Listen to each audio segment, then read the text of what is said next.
magandang hapon sa inyong lahat. Ngayong araw na ito, may panibago na naman tayong dadalakayin sa araw na ito.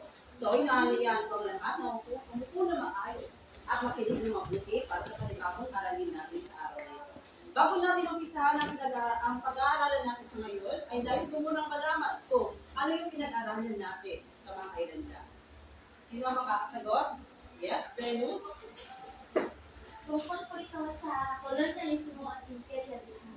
Yes, ito yung kolonyalismo at imperialismo sa Timog at Kanlurang Asya. Ngayon naman, bago natin umpisahan ang ating panibagong aralin, ay susubukin ko muna ang inyong mga kaalaman. Kamakailan lang sa pinag-aralan natin tungkol sa kolonyalismo at imperialismo sa Timog at Kanlurang Asya. So, pinapagatan ko itong gawain na ito na klase, game ka na ba? So, kung tatanungin ko kayo ng klase, game ka na ba? Ano inyong sasagot?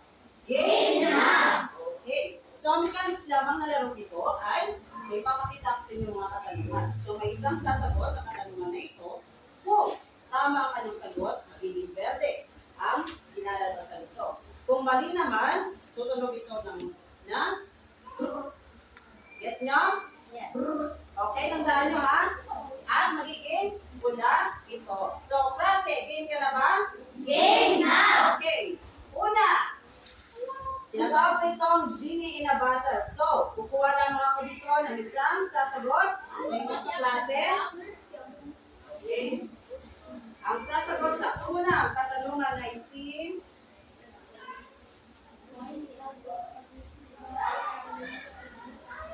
nasaan si Jewel? Okay, Jewel, sagutin.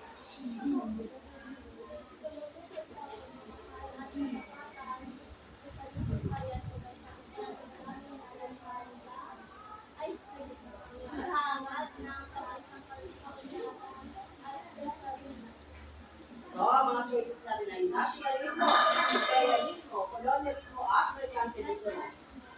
Nationalismo nga bang sagot? Yes, magaling mga kataan. So, ang makakasama ng mga sagot natin mamaya ay makakauwi ng mga back review. So, sa pangalawa, Jewel, sino ang maaaring mong may mukha yung kaklase na siyang sasagot sa pangalawa natin katanungan? Bilisan. Okay, CJ, tumayo. Lakasan CJ, ang magsagot. Tawag sa isang pangyayari na kung saan naraganap ng ang pamamaling ng pangbalong hindi sa grupo ng mga Indian sa isang selebrasyong Hindu noong Abril 13, 1919. So, ang mga choices natin dito ay Zionism, racial discrimination, Amritsar massacre at rebellion si Boy. Para sa iyo, anong sagot? Racial discrimination. Racial discrimination nga ba ang sagot sa tanong na ito? Yes! Sino ba ang sasagot? Okay. Tumayo. Rebellion sepoy nga ba ang tamang sagot? Mali! Okay.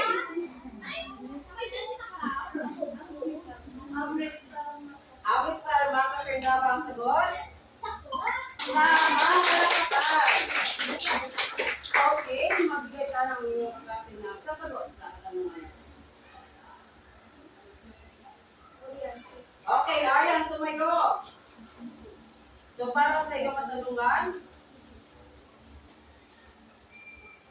nakasan ha? Tinawag sa pangyayaring naganap sa mga Judea sa iba't ibang panig ng daigdig na kung saan sila ay umuli sa Palestine upang muli nilang mapag-aralan ang kanilang wika at kultura. Oh. Holocaust nga ba? Zionism, mandate system or separate? Mandate Mandate system nga ba ang sagot? Mali! Okay, Venus. Holocaust. Tumayo. Holocaust. Holocaust nga ba? Mali! Okay. Sepoy. Sepoy mutiny nga ba? Hello, my God! Mali! Dahil, syempre, nauna na lang eh, di ba? Dahil ito ang sagot sa katanungan na ito. Sorry na lang. Next katanungan, Casey, magkakay ka kung sino ang sasagot sa Okay, Michelle, tumayo. At ito ang iyong katanungan. Basahin na mabuti. So, Zionism ang tamang sagot dito. Okay,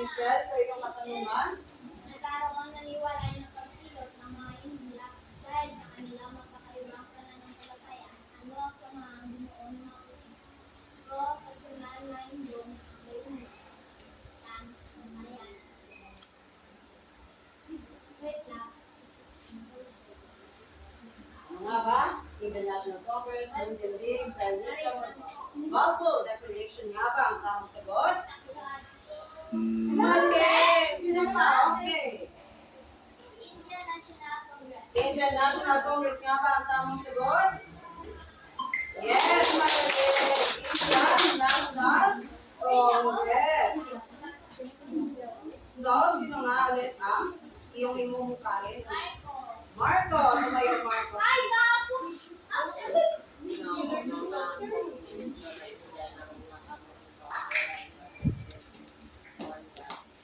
Sinuhan Gandhi nga ba ang tamang sagot?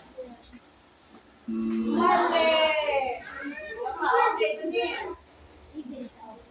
Even sound nga ba? Tingnan natin. Mali din. Oh, isang chances na lang pwede ko may bibigay. Sino pa kaya? Okay. Jawaharlal Nehru daw. Sa tingin nyo, tama nga ba? Yes! Bakit hindi nyo kanina sinabi? Tama pala. Okay. Yes! Yay! Jawaharlal Nehru. So, tingnan natin kung may next pa ba tayong question dito. Meron pa. Siguro last na lang po. Sige. Mabigyan ka ng Albanese. Tumayo.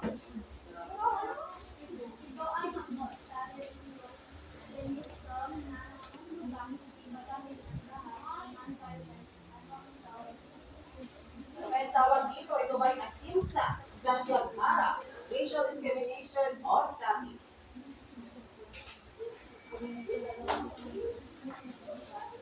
Yeah, pumili ka ng sagot. Satyagraha nga ba ang tamang sagot? Tingnan natin. Mali! Sino pa ang hindi nakasagot? Ken? Sati nga ba? Tingnan natin. Mali rin. So, isa na lang pwede sumagot. Kami, Maricina. Racial discrimination nga ba? Sayang na ayun sa ang tamang sagot. Siguro, nakalimutan lang yung pati yung klase. Kaya, hindi nila nasagutan. So, maaari pa rin kayo makabawi. Nabitin ba kayo? Yes! So, dahil nabitin kayo sa ating panibagong aktibidad,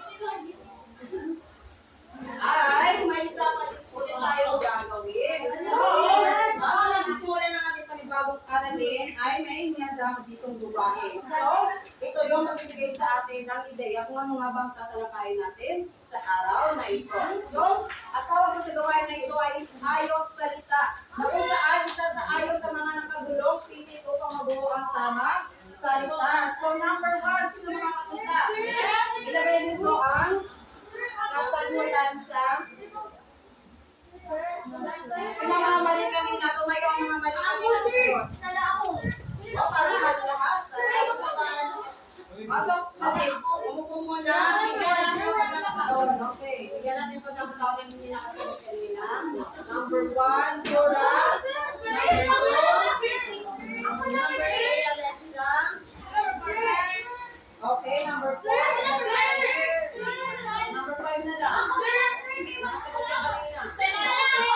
Sige, pumunta ka na sa harapan namin. Marami pa tayong chances mamaya ng pagsagot kayo sa mga katanungan ko. Kaya, maigi na, makinig na, mabuti. Number 2. Okay, Dora? Para mabilis natin masagot at pumunta sa harapan, sino kayo nasa number 3? Okay, Alexa, pumunta ka na sa harapan. Ako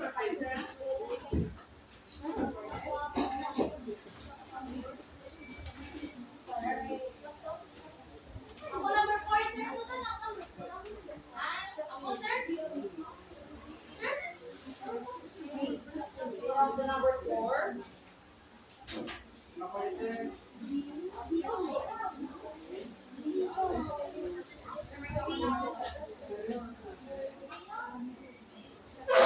Sa number 5, Lazana sa number 5.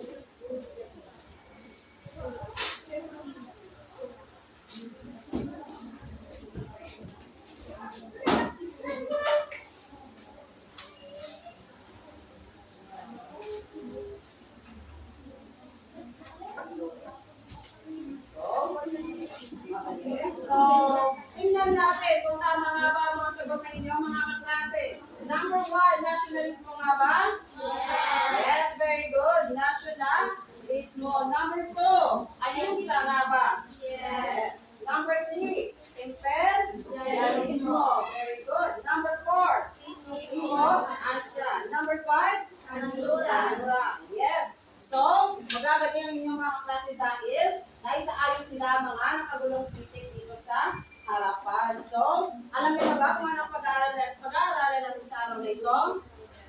Ito ay ang pagwawakas ng imperialismo sa Timog at Kanlurang Asya. So, ano kaya sa ibig sabihin niyo kung makakita niyo na salitang imperialismo? Hindi mo alam? So, ang imperialismo, di ba? Ito yung pagpapalawak ng kapangyarihan. So, may isang malaking estado, kumbaga. So, ang ginagawa nila ay pumupunta sila sa mga mahihinang bansa upang pamunuan ang aspeto ng politika at pangkabuhayan at ang ekonomiya ng mga mahihinang bansa. So, alamin natin kung paano nga ba natapos ang imperialismo sa Timog at Kanlurang Asya. Sino makapagbabasa? Nationalismo? Okay, Hans. Nasionalismo, isang kamalayan ng pagiging kabilang ng isang nasyon na may isang lahi, kasaysayan, kultura, wika, at pagpapalaga.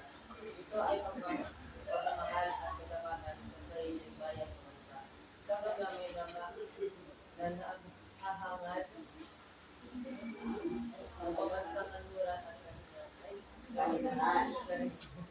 So, nationalismo, kumbaga, ito yung pagpapakita ng pagmamahal at pagpapahalaga sa isang bayan. Marami tayong mga bayani dito sa ating bansa. Sino kaya ang masasabi ninyo na nagpapakita ng damdaming nationalismo?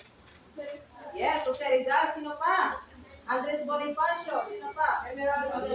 Yes, Emilio Aguinaldo. Sino pa? Nakilala silang at marami pang iba. Ano kaya ang ginawa ng mga bayani? Yes, pinaglaban nila ang Pilipinas. So, kumbaga, ang nationalismo ay binibigay nila mismo ang kanilang sarili sa pagtatanggol ng ating bayan. So, naunawa niyo ba ang konsepto ng nationalismo? Ha? Okay. So, pumunta tayo kung paano nagtapos ang imperialismo sa Timog Asya. So, may tinatawag tayo itong Sepoy Mutiny. So, di ba, pinag-aralan natin kamakailan na kung ano yung Sepoy. Ano ang Sepoy? Yes, mga sundalong? Yes, may dyan. So, ang Sepoy Mutiny ay naganap noong 1857 dahil sa mga pangyayari tulad ng abolisasyon ng suki at female infanticide, pagpapatay ng mga batang babae at malalim ang pagkakaiba ng mga Ingles sa lahi, kulay, kaugalian at relihiyon sa hindi pagkakaunawan. So, ang mga ito ay maging naging isa sa mga naging salig kung bakit nagkaroon ng Sepoy Mutiny. So, ano kaya itong abolisyon ng suki? Naunawaan niyo ba kamakailan lang pinag-aralan natin kung anong suki? Tatandaan niyo ba yung may isang byudang babae na kung saan ay yes, sumasama siya sa kanyang asawang nanang? Yes, very good. So, para daw ano? Asawa. At mailigtas niya yung kasalanan ng kanyang asawa. Ano naman kaya itong female infanticide? Ano tayo? Yes, mapatay sa mga batang babae. Ano kaya ang dahilan nila? Bakit pinapatay nila yung mga batang babae o mga sanggol? Yes, para hindi pa dumami yung mga kababaihan sa mga panahon ng Indan. Ano pa? para mabawasan ang kanilang lahi. Yes, mabawasan ang kanila. Ano pa? Wala na.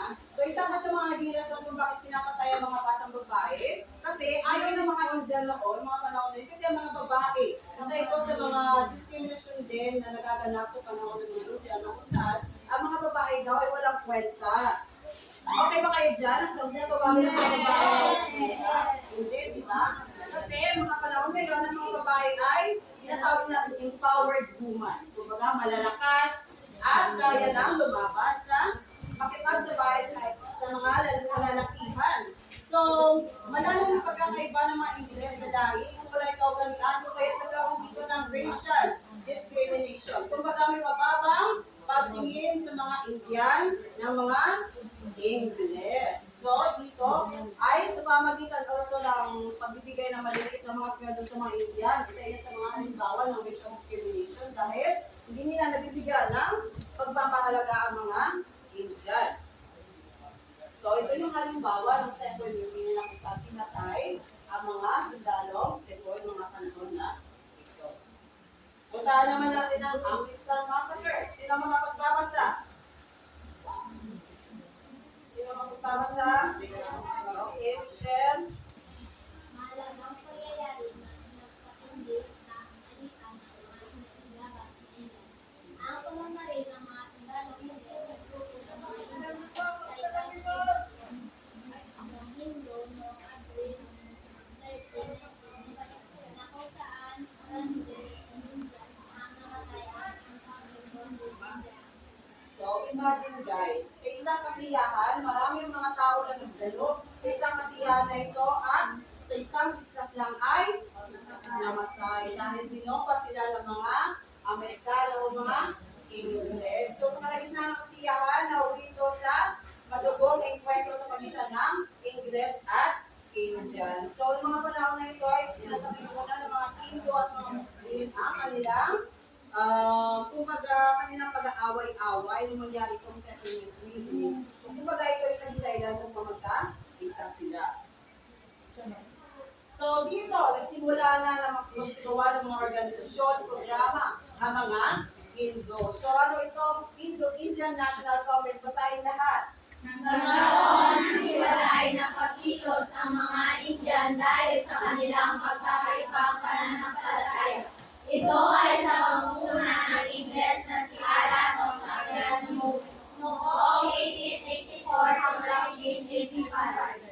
So imagine si Alan Octavian Nime, isa itong Ingles, pero hindi ito naging isang dahilan kumbaga para pamunuan ang Indian National Congress. Kumbaga, ito yung isa sa mga prinsipyo na nurungan ng mga Indian na magkaroon ng samahan upang maabot ang kanilang kalayaan. So, binuo ng mga professional na Hindu ng layunin ay makabutan ang kalayaan ng India. So, layunin ito ng Indian National Congress ng mga panahon na iyon na wakasan ang mga kalapaskanganan at mga diskriminasyon na nakakamtan ng mga Hindu mula sa mga Ingles. So, si Alan Octavian Hume ay isang Ingles na nanguna ng pagkatag ng Indian National Congress noong 1884 at 1885. So, kung may Indian National Congress, syempre may representasyon din yung Muslim. Hindi. Kasi noong mga panahon na ito, may dalawang reliyon ang magkaroon sa India. Anong mga reliyon na ito? Yung Hindu at Muslim ba? Tawag sa Islam. So, nagkaroon ng organisasyon dito na Muslim League. So, itinatag noon, 1905, sa pamumuno ni Muhammad Ali Jinnah, kung saan ang interest ng mga Muslim ang binigyang diin at binigyang pansin. So, layunin ito na magkaroon ng iwalay na estado para sa mga Muslim. So, kilala niyo ba guys kung sino si Muhammad Ali Jinnah? Wala ba kayo idea kung sino ito? So, si Muhammad Ali Jinnah, siya ay tinaguri ang ama ng Pakistan. So, kumbaga, ang Pakistan noon ay nasa isang bansa, ang India at Pakistan. So, napabilang ang Pakistan sa India. Kaso, dahil sa ibang paniniwala at ibang relihiyon na mayroon sila, ay naghiwalay ang Pakistan sa India. Narinig niyo ba yung memes ngayon na when I grow up, I want to be, di ba?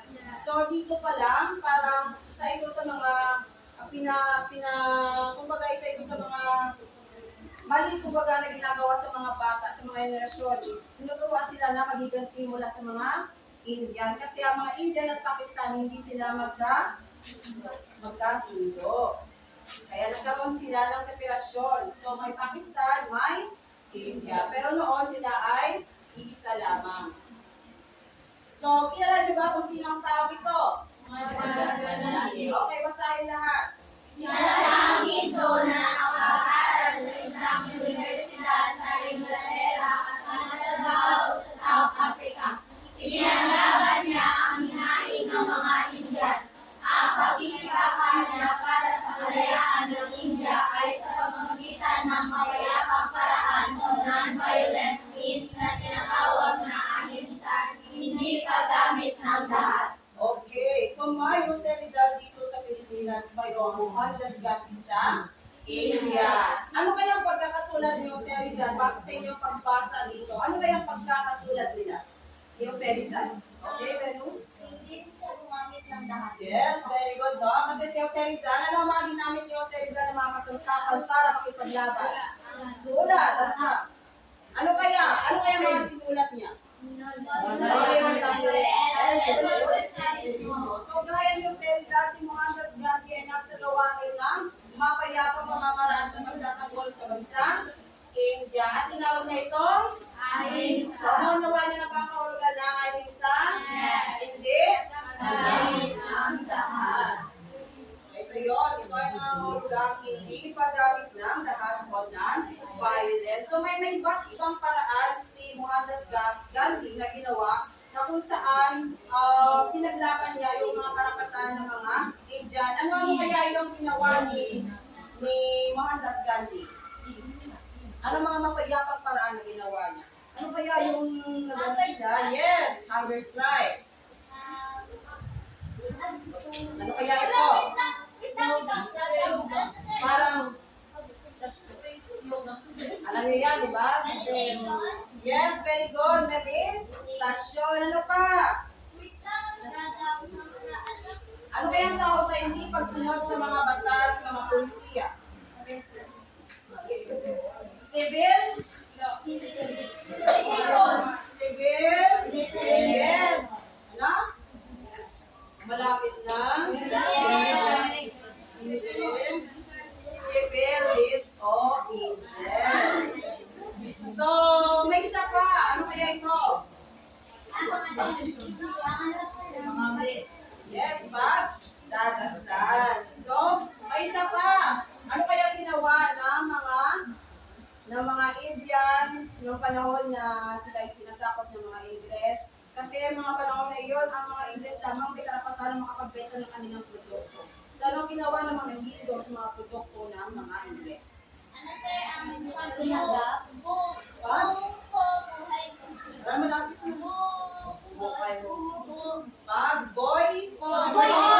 pag-boycott mula sa mga produkto ng mga Ingles. So, yan ang mga pamamaraan ni Mohandas Gandhi sa pakikipaglaban sa mga Ingles. So, nagbigay ng gabay at inspirasyon sa mga mamamayan at initimadan siya ng mga Indian at tinatawag na Mahatma o Great Soul. Enero 13, 1948 ay dinalir ng isang panatubig na tumuto sa angaring mapag-isang Hindu at Muslim sa isang bansa. So, namatay si Mohandas Gandhi na hindi niya nakamtan, hindi niya nakita kung paano lumaya ang mga Indian sa mga Ingles. Kasi may prinsipyo siya sana dapat samayin ng Hindu at Muslim kasi ang mga Hindu at Muslim ay magkalaban.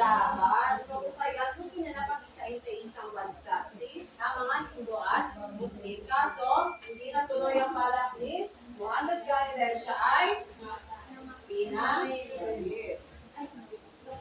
So, sino naman kaya ito si Jawaharlal Nehru? Siya ay unang punong ministro ng India at isang sentral na figura sa politika ng India bago at pagkatapos ng kalayaan at tapos ng problema na siyang 47 natamo ng India ng kalayaan ng itiniglara ng mga Ingles ang Republika ng India at India Republic sa pamumuno ni Jawaharlal Nehru. So, at last, sa wakas, nakamit ni Jawaharlal Nehru yung kalayaan ng India mula sa kanyang kamay at mula sa kanyang pamumuno. So, si Jawaharlal Nehru ay isang punong ministro sa India. Tumungo naman tayo sa Kandurang Asya ngayon.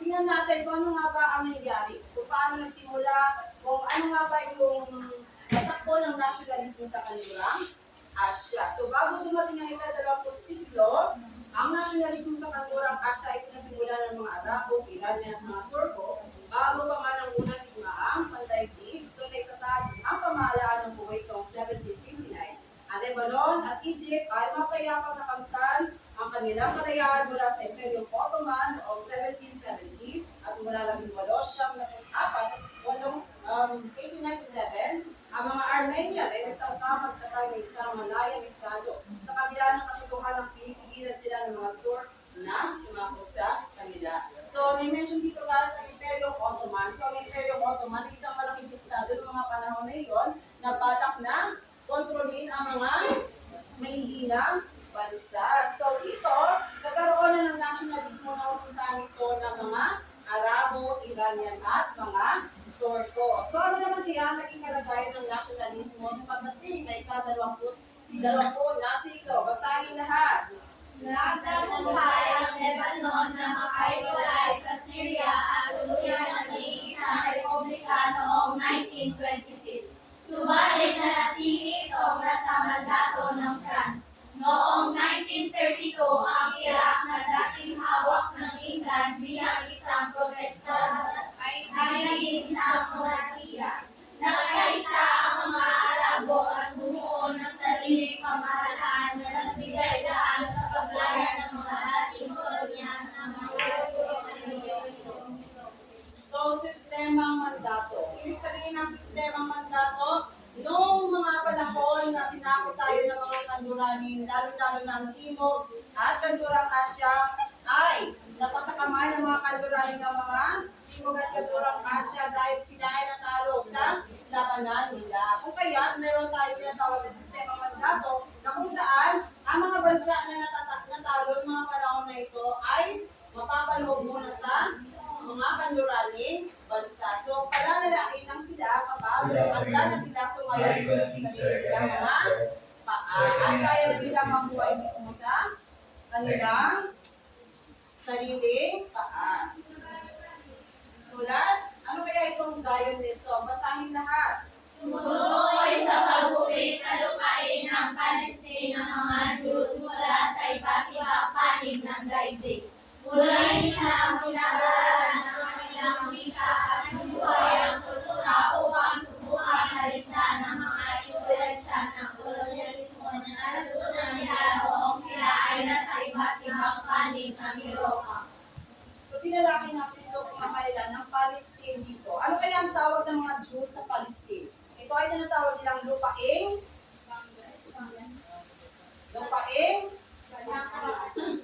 Ano kaya kapag pumunta na sa flag ceremony tapos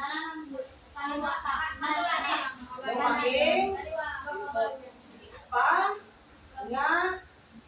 po. So ito ay lupaing pangako ng mga Diyos. So, libo-libo migranteng Hudyo ang pumunta sa Palestine at doon ay nagtatag sila ng kanilang panirahan. So nagsimula sila mabuhay at ibinalik nila muli ang kanilang pinagis na kultura na nawala at hindi na nila nakalisnan dahil sa pananakot ng iba't ibang bansa. So, may natutunan ba kayo sa ating pinag-aralan ngayon? Siguraduhin nyo dahil may gagawin tayo. So, ang gagawin natin sa araw na ito ay tutukuyin ninyo ang paragraph o isang pangusap na kung saan ipapakita ko sa harapan ninyo ngayon sa screen. So, pupunta kayo sa blackboard. So, ang tawag dito ay titik-unan mo. So, may ilalagay ako dito ang mga salita. So, kulang ang mga salita na ito. So, para malaman ninyo kung talagang nakinig kayo at talagang naunawaan ninyo ang klase natin sa araw na ito, ay malalaman ninyo kung ano kaya ang nais na salita na ipapakita dito o pinapahayag sa pangungusap. Okay, number 1. Jaron, chance nyo ron. Ito ang tawag sa pag-uwi sa lupain ng Palestine. Okay, nakita ko si Marco, lalagoy lang tayo. Ganyan ang kasarapan. Para ilista mo kung anong tamang sagot. Dito lang.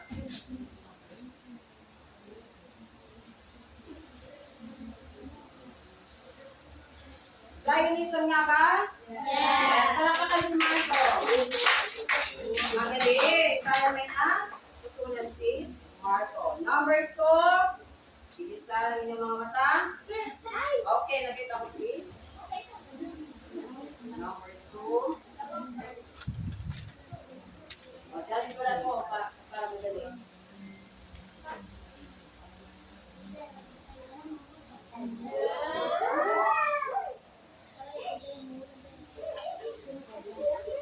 Tama nga ba ang sagot? Yes. Mga marunong yung paggamit ng lahat ay isa ka? Magaling pa na pa ka. Number 3. Alam niyo to. O lahat kayo naman sa blackboard.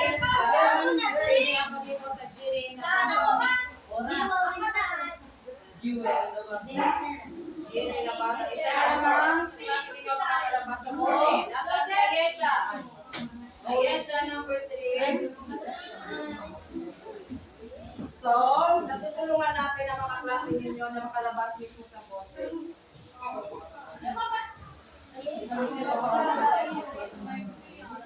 Tama ba? Nationalismo? Agenda ninyo mga mata. At basahin nyo mabuti. Sir! Ay? Hi, sir! Ay? Okay? Yeah! Ano? Ito? Okay daw.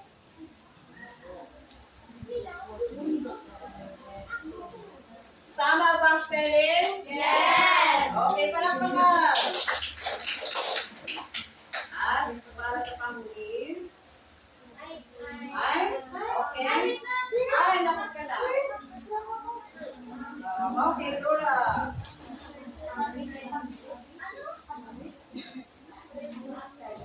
Tingnan natin kung tama ba ang spelling.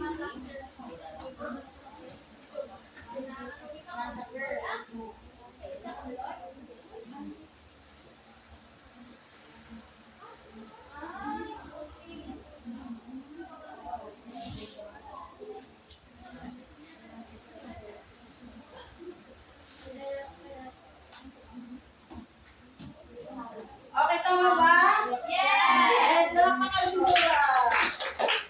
So, Amrit, Armas, Sampers. Okay ka na ba, Laura?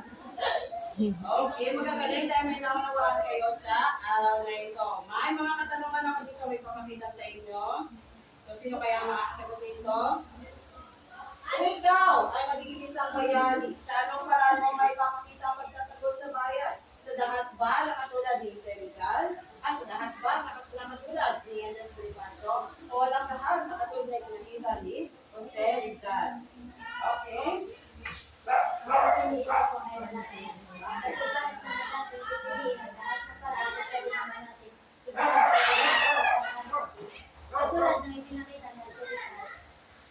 Yes, very good. Palakpakan. So, maraming paraan daw na ipapakita natin ang pagtatanggol natin sa ating bayan. Ito man ay sa walang lakas na hindi tayo nakakasakit sa mismo sa ating kapwa. Sino pa? Sino naman ang sa panit ng lakas? Wala na? Okay naman ka mo din? Kung ano yung sagot mo?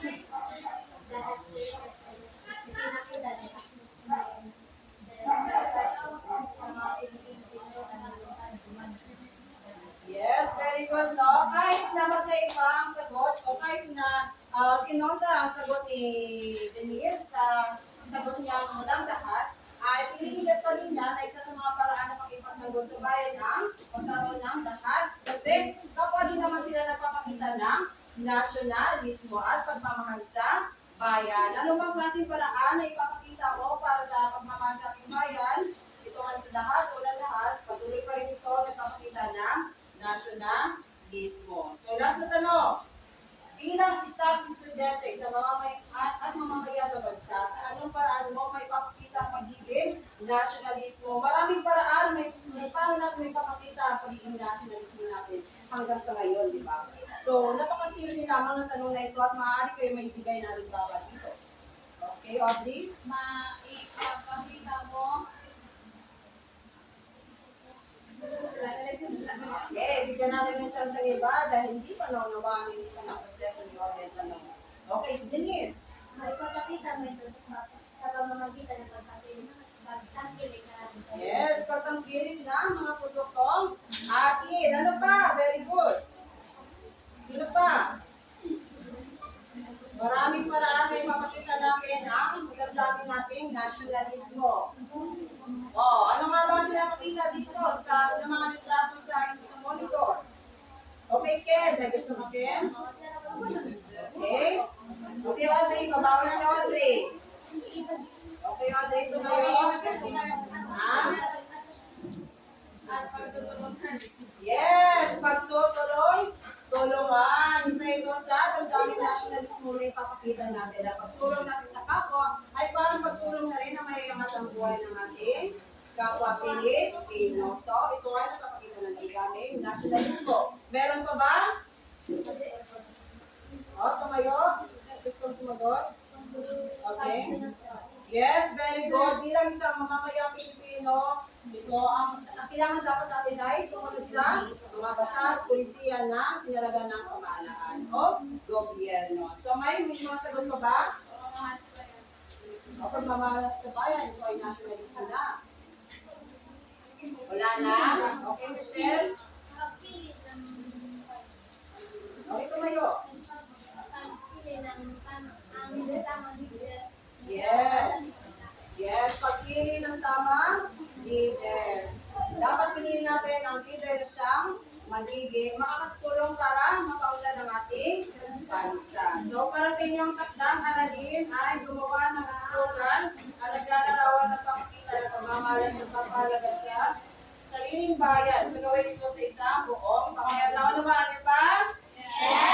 Okay, so galingan ang paggawa ng slogan. At ipasa ito sa next week. So, maraming salamat.